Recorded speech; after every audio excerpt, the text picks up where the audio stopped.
Hello everyone, warm welcome. Today I had TAPMI College WAT-GD and PI. So since today it was the first day of TAPMI WAT-GD-PI of 25-27, so I thought I'll make a video of entire process, how it was, how it went, and also that it will helpful for upcoming candidates.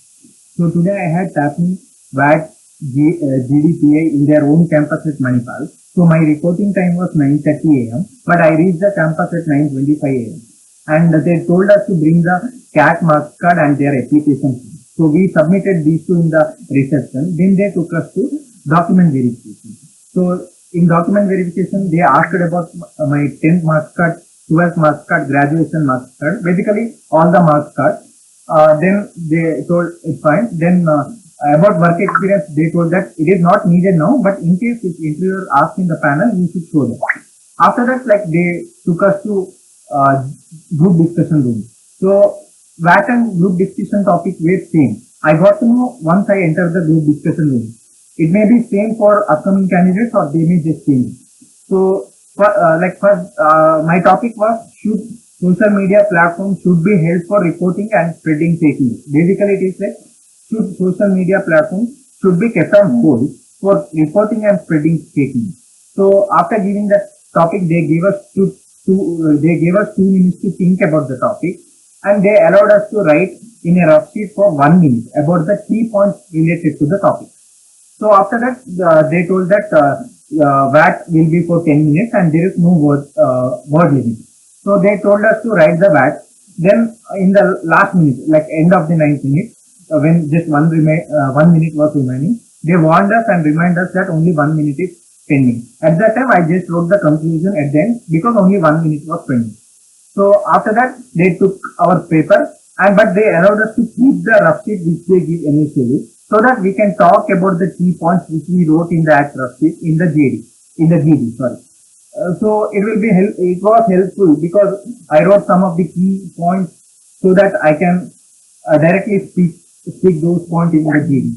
So there were around 15 people in my group discussion, and group discussion was for 15 minutes. Basically, it's 1 minute for the candidate. So I thought I'll start the GD first, but when they told GD, someone already started. I had to wait for my chances. After 2 to 3 people spoke, then I took the initiative and I spoke around for 2-3 minutes. After that, again some people talked about it, and after that I got the opportunity because no one was speaking. I took the opportunity and again I spoke for around 2 to 3 minutes. So basically I spoke for around 4 to 6 minutes in the GD. So there are around 2 to 3 people in group discussion who did not speak, who did not open their mouth in group discussion. Please don't do this because the group discussion is one of the major evaluation factors. So marks will be counted. At least speak one sentence related to it, so that at least speak for a minute, so that like at least your evaluation will be done in that. So after the end of 14 minutes, they warned us and reminded us that only like 1 minute is remaining. So at that time I thought, okay, I'll conclude the related to the topic, but someone already started from their side conclusion, and at least I thought I'll add a point to that conclusion. But at that time, since only 1 minute was left, they told that timer. So then I thought, okay, I did GD decent enough because I spoke for around 4 to 5 minutes. So I thought group discussion went well. So I spoke for the topic that social media should not be kept held. So I talked for social media. So there was equal distribution between for and against the topic, but I spoke related to that social media should not be kept hold. And yeah, this was about the VAT and GD. So and one more thing I need to tell, like actually I told now initially there were 2 to 3 people who did not speak in GD. So one girl was there who was near to my panel in the personal interview. She told like she was about to speak, but when she was about to speak, someone entered and they spoke, and she did not got the opportunity to speak.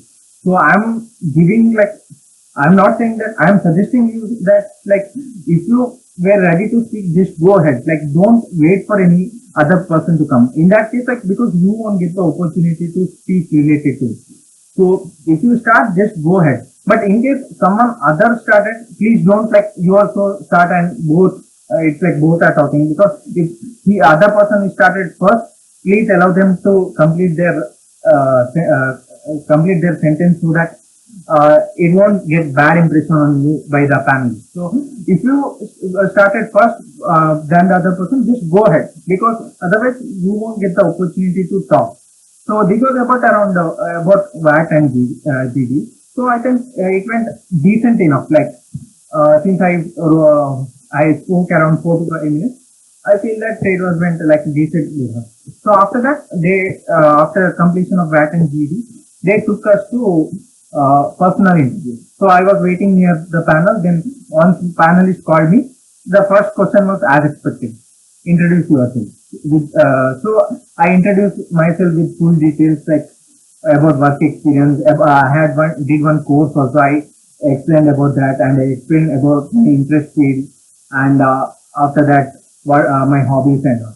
Then after that, since I had worked it, the first question was, what are the significant achievements you did in your work culture, which is appreciated by your manager and other colleagues?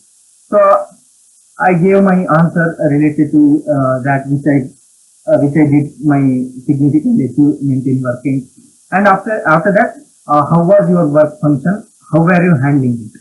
And how was it done? So related to how my work was done. So I told related to it. Then after that, what are the tools you were using while you were working? So it is also related to working.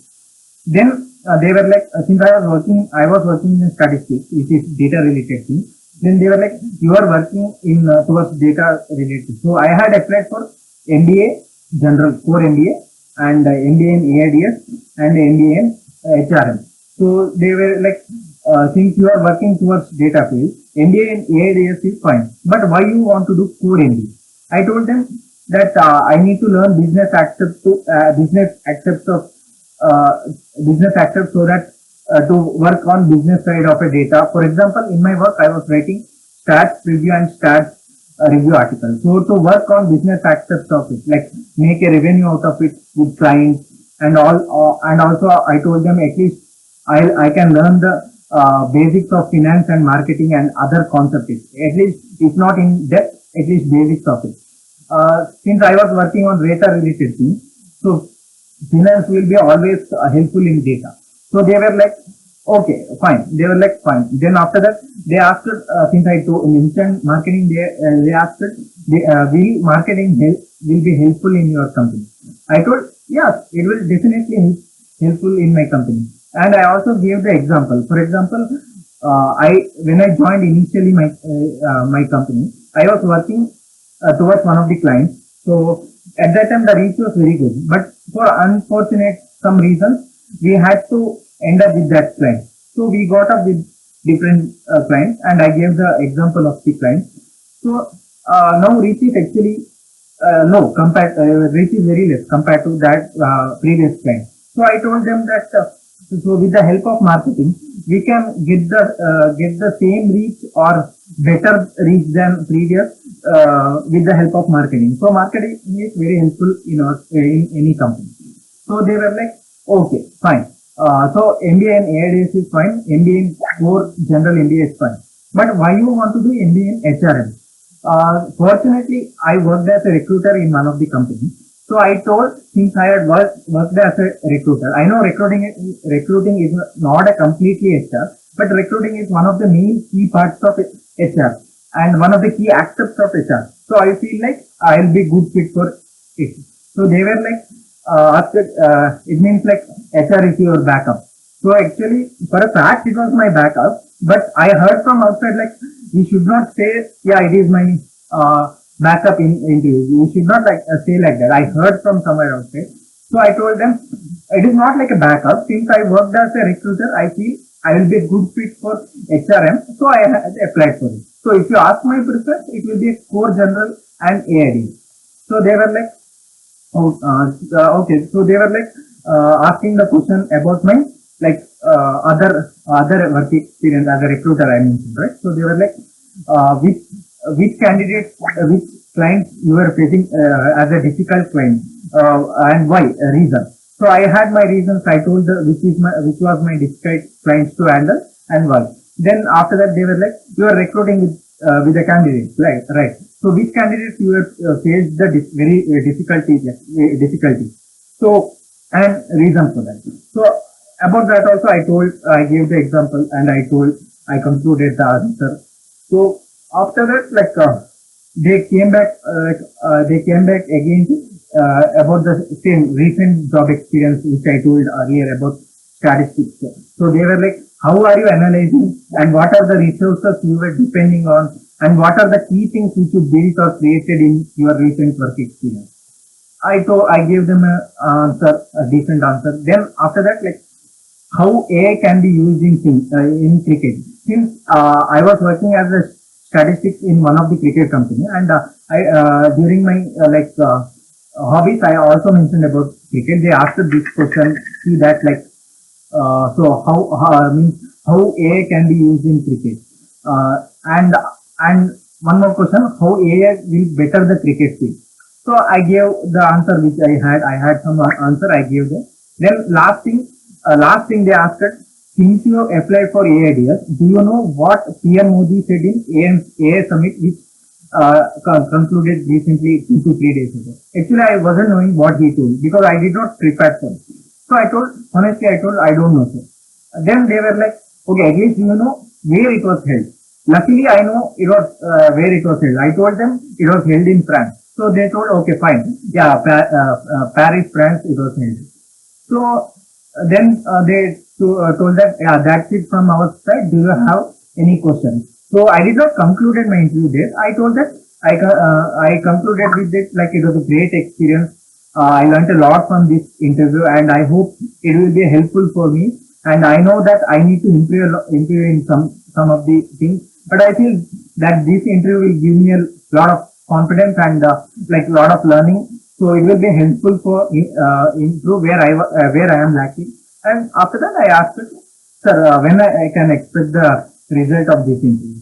So they were like, in the Feb end or March first week, you can expect the result of this interview. So totally there were 3 panelists generally, and only one panelist who was sitting middle was asking more questions, and 1 or 2 questions was asked by other panelists, but one more panelist did not ask anything. So that's it. This was about my experience today, and hope all the best for all you guys for the upcoming candidates and for the TAPMI interview. All the best for all of you and do well. And yeah, all the best.